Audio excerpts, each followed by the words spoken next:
story. 1. The man who cut the power. It was a Monday night.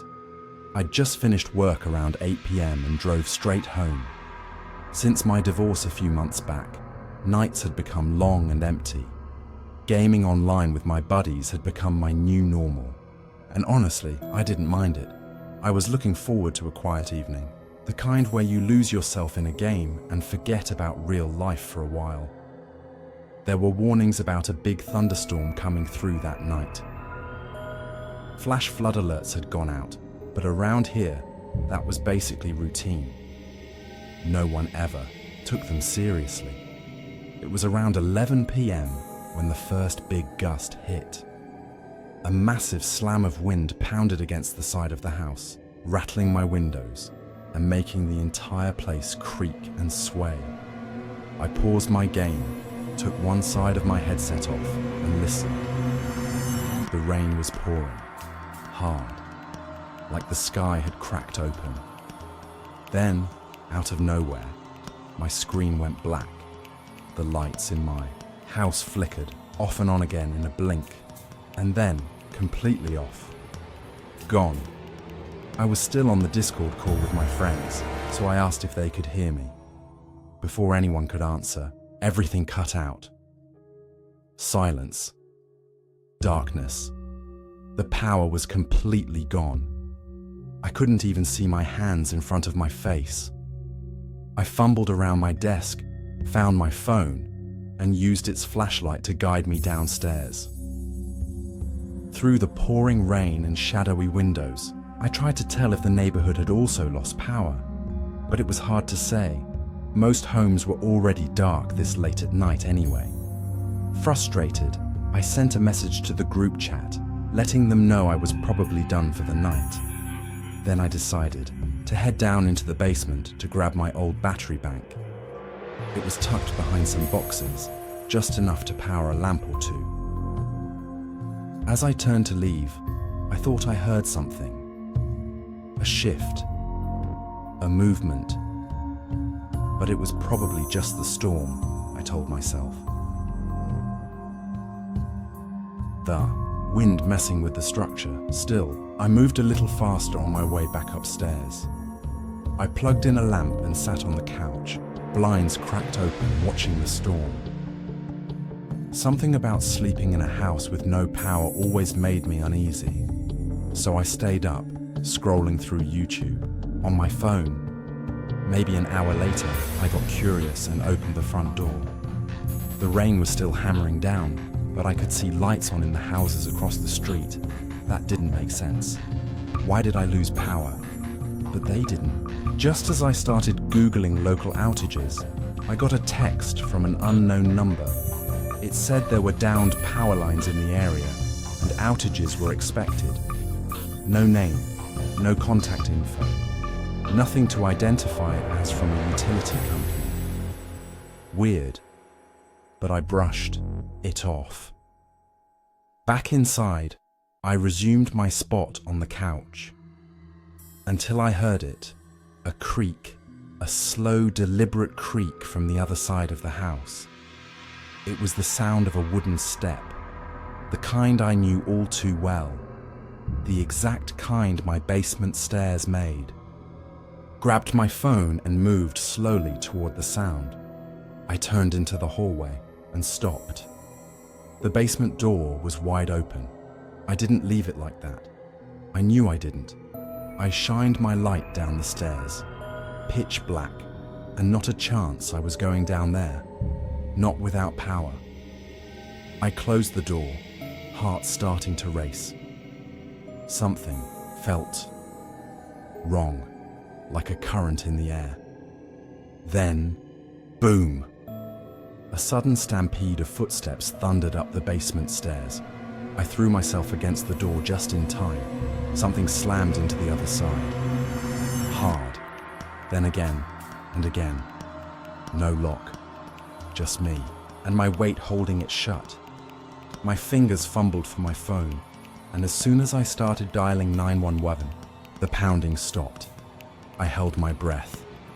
Footsteps moved away, down, into the basement. I didn't wait. I bolted out the front door, got in my car, and drove to the other side of the street to watch from a distance. Cops came, 3 of them. They searched the house. Nothing, no one. But the back door was wide open. He had left. And here's the part that keeps me up at night. That text I got, fake. It didn't come from any utility company. It was a private number. Whoever broke in knew my number, knew where I lived. He waited until I stepped outside, maybe heard me through the window, and then sent a fake text so I wouldn't get suspicious. Enough to check the basement breaker box. He cut my power. He didn't just pick a house, he picked me. Story 2. The man in the red hat, my best friend. Henry and I were still new to camping. We'd gone a few times to local campgrounds, the kind with bathroom facilities and nearby families. Safe, predictable, but this time we wanted something real. We found a spot 3 hours away, a secluded site that took a 4-hour hike to reach. It wasn't maintained, barely a trail. Just a dirt path overgrown with roots and weeds, surrounded by trees that stretched endlessly into the sky.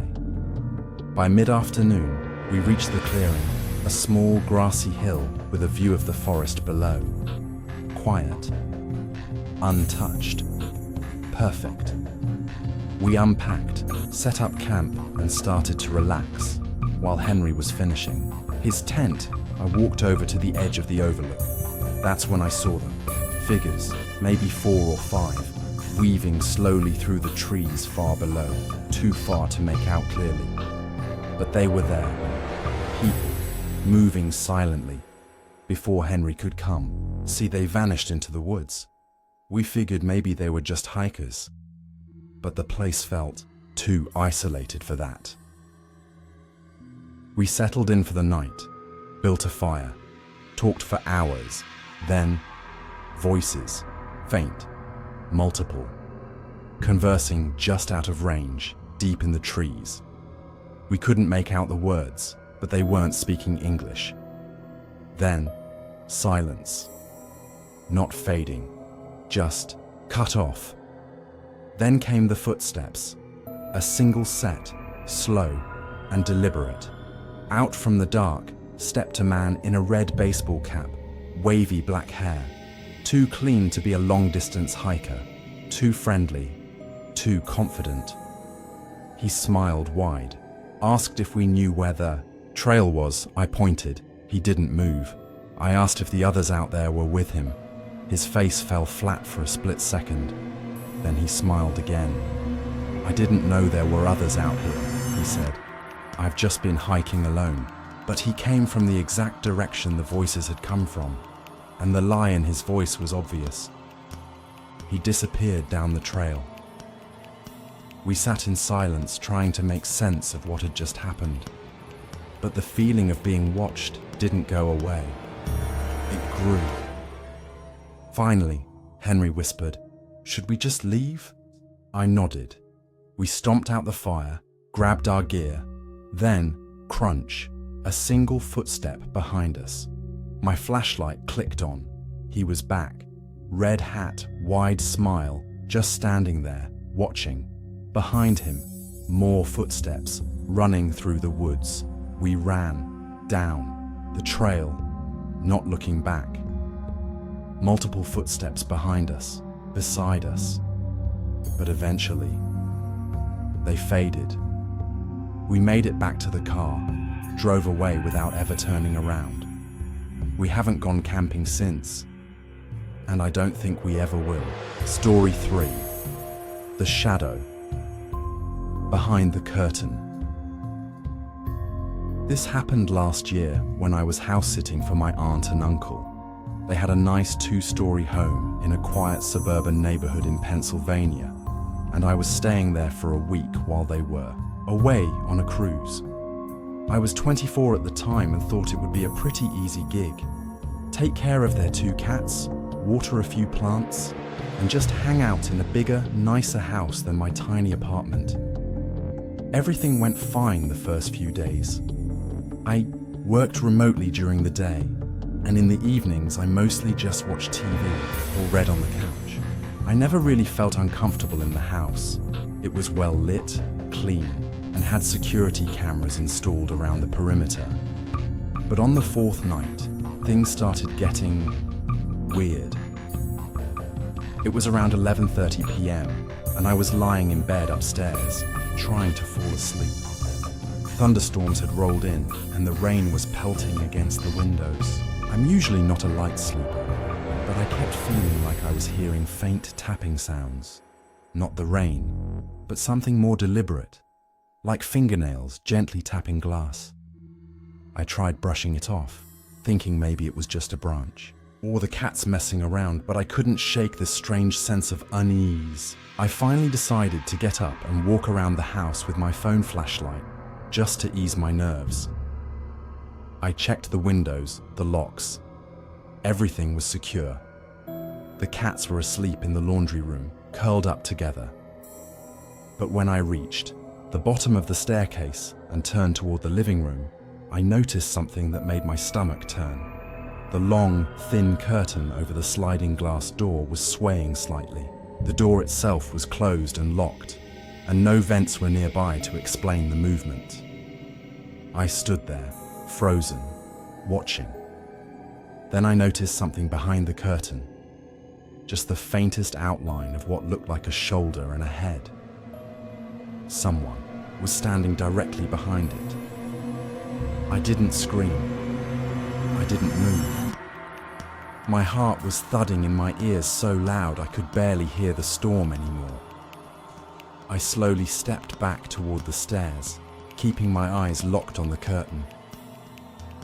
That's when the shape behind it moved. It leaned ever so slightly, like it was trying to peer into the room without pulling the curtain aside. I darted upstairs and locked myself in the guest room, my hands shaking as I called 911. The dispatcher was calm and told me to stay on the line until police arrived. I turned off all the lights and sat in the corner of the room, clutching a small lamp like it was going to protect me. 10 minutes felt like an hour, but eventually, flashing red and blue lights lit up the windows. The officers didn't find anyone in the backyard. The fence gate was open, but no footprints remained because of the rain. The creepiest part, nothing was taken, no signs of forced entry, just that curtain, swaying in a closed house, revealing that shadowy shape. When I checked the security footage the next day, my blood ran cold. Around 11:20 p.m., a figure could be seen walking directly toward the back door from the woods behind the house. He stood there, unmoving, for 5 minutes, just watching. Then, as I presumably walked into view near the stairs, the footage glitched for a second, just a flicker, and when it came back, the figure was gone. Police never found out who it was. No neighbors saw anything. The only evidence was that footage, and the fear that still lingers every time I hear curtains swaying when there's no wind. I haven't house sat since, and I never will again.